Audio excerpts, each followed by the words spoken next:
Hola, ¿qué tal YouTube? ¿Cómo les está tratando la cuarentena? Espero que muy bien. Y hoy vamos a ver un teorema muy bonito, muy importante, que es el teorema de Cantor.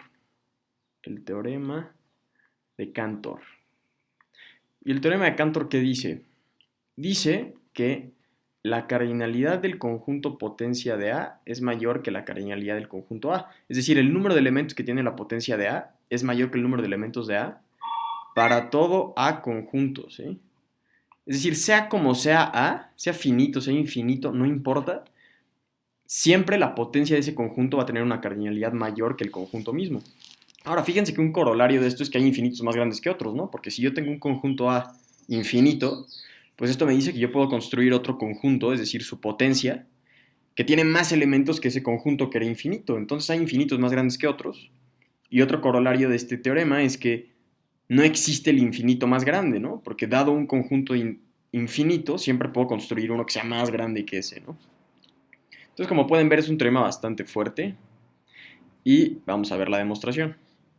Entonces, a ver, vamos a pensar que A es el conjunto de los AIs eh, con, con I en I, donde I conjunto de índices, ¿no? Esto es para decir, bueno, pues como yo no sé de qué cardinalidad es A, no sé si es numerable o no, entonces no los puedo numerar, no sé si es de la cardinalidad de los reales, entonces nada más sé que son elementos de la forma A I con I en un conjunto de índices, quién sabe cuál, ¿no?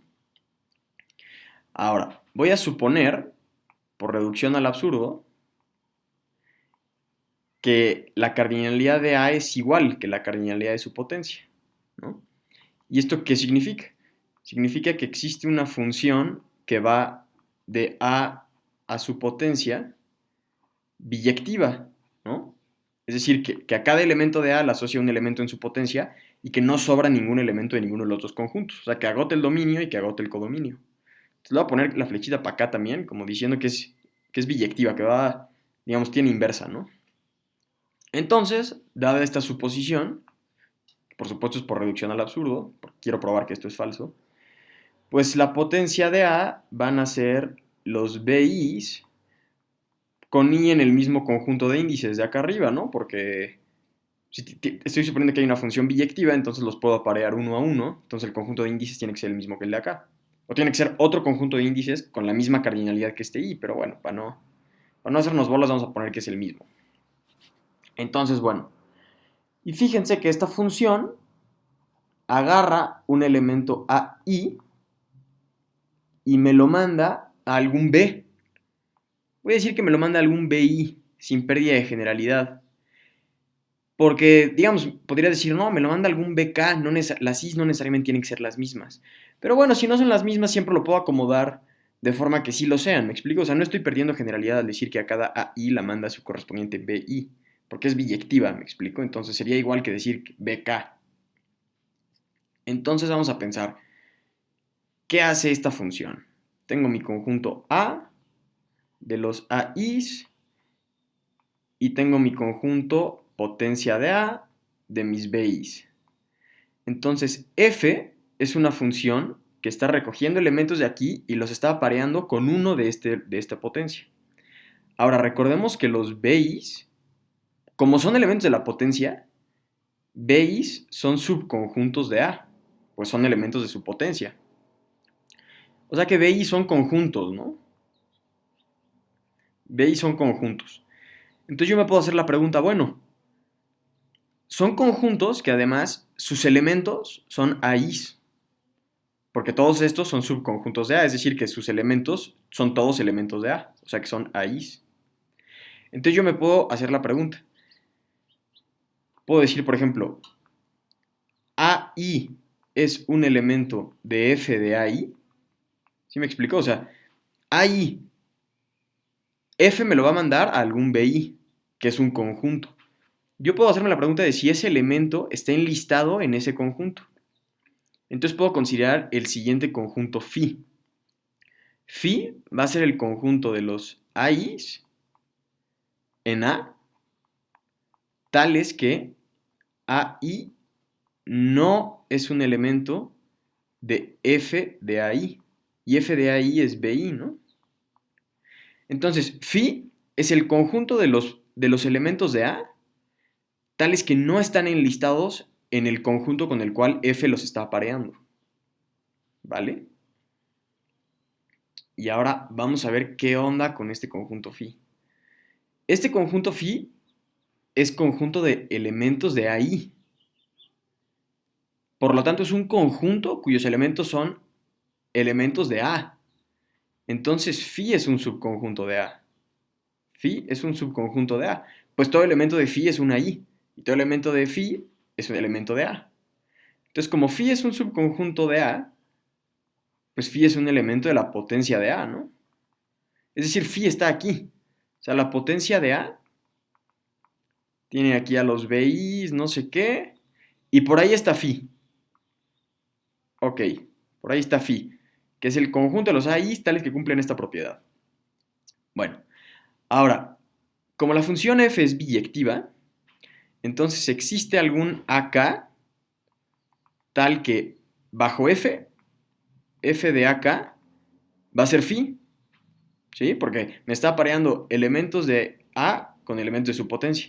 Entonces tiene que haber un elemento en A que va a ser apareado con phi. Entonces nos podemos hacer la siguiente pregunta. Ok, entonces ya sabemos que existe este porque f es biyectiva. Entonces yo me puedo preguntar, ¿AK es un elemento de phi? Y veamos qué pasa cuando yo pregunto eso. Esa es la pregunta clave, por supuesto, de toda la prueba. Y fíjense, vamos a ver qué pasa. Vamos a suponer que AK sí es un elemento de phi. Entonces, ¿esto qué significa? Pues, ¿quién es phi? Entonces, AK es un elemento del conjunto de los elementos de A, tales que esos elementos no son elementos de su imagen. ¿Vale? Esto de aquí es phi. Esto es lo que habíamos definido como phi. Entonces, ¿qué estoy diciendo aquí? Que AK es un elemento del conjunto de las AIs en As, tales que AIs no es elemento de F de AI. Pero ¿qué onda? ¿Quién es F de AK?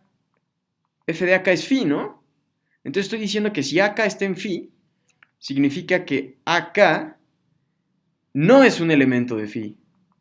No es un elemento de F de AK, pero F de AK es phi. O sea que AK no es un elemento de phi. Si supongo que AK es un elemento de phi, llego a que AK no es un elemento de phi. Entonces esto es una contradicción, ¿vale? Entonces, ¿con qué nos deja? Con que AK no es un elemento de phi. Bueno, pero vamos a ver qué implica esto. Entonces esto implica que AK no es un elemento de phi, que phi es el conjunto de los AIs en As, tales que AI no es un elemento de F de AI. Entonces, como AK no es elemento de phi, AK no está en el conjunto de los que no están en su imagen. Esto para el caso de AK es decir, AK no está en phi. Entonces, AK no es un elemento de los que no están en phi. Pues entonces AK sí está. Pues si no estuviera, sería un elemento de los que no están en phi. Pero como no está, entonces tiene que estar. ¿Sí? Entonces, como AK está en phi, esto es una contradicción porque habíamos supuesto que AK no estaba. Entonces, fíjense, siempre que AK esté en phi, me lleva a que AK no está en phi. Y esto a su vez me lleva a que AK está en phi. Y esto me lleva a que AK no está en phi. Y así me sigo, ¿sí? Es lo que se conoce en lógica como un círculo vicioso, ¿vale? Y no podemos tener círculos viciosos. Entonces, ¿esto qué nos prueba? ¿Qué acabamos de probar? Lo voy a poner con un color, a ver, con rosa así clarito. Acabamos de ver que existe un elemento en la potencia de A que no puede estar apareado con ninguno de los A's, ¿sí? Es decir, que no existe un AK en A tal que F de AK sea igual a phi. Es decir, aquí está mi conjunto A. Aquí está el conjunto potencia de A. Aquí está mi función f. Acabo de encontrar un elemento aquí, phi, que de todos los elementos de A, no hay ninguno de estos que bajo f le vaya a pegar a phi. No hay ninguno. Entonces, ¿esto qué significa? Que f no es biyectiva. Lo cual contradice nuestra hipótesis. ¿Sí? Y no solo no es biyectiva, sino que hay un elemento aquí que ninguno le va a pegar. Entonces hay un elemento más en la potencia de A que en A. ¿Vale? Hay al menos un elemento más en la potencia de A. Por lo tanto, la cardinalidad de la potencia de A es mayor que la cardinalidad de A, sea como sea A. Este es un teorema muy, muy bonito y muy importante. Lo demostró Cantor, por supuesto. Y bueno, pues espero les haya gustado y nos vemos a la próxima. Chao.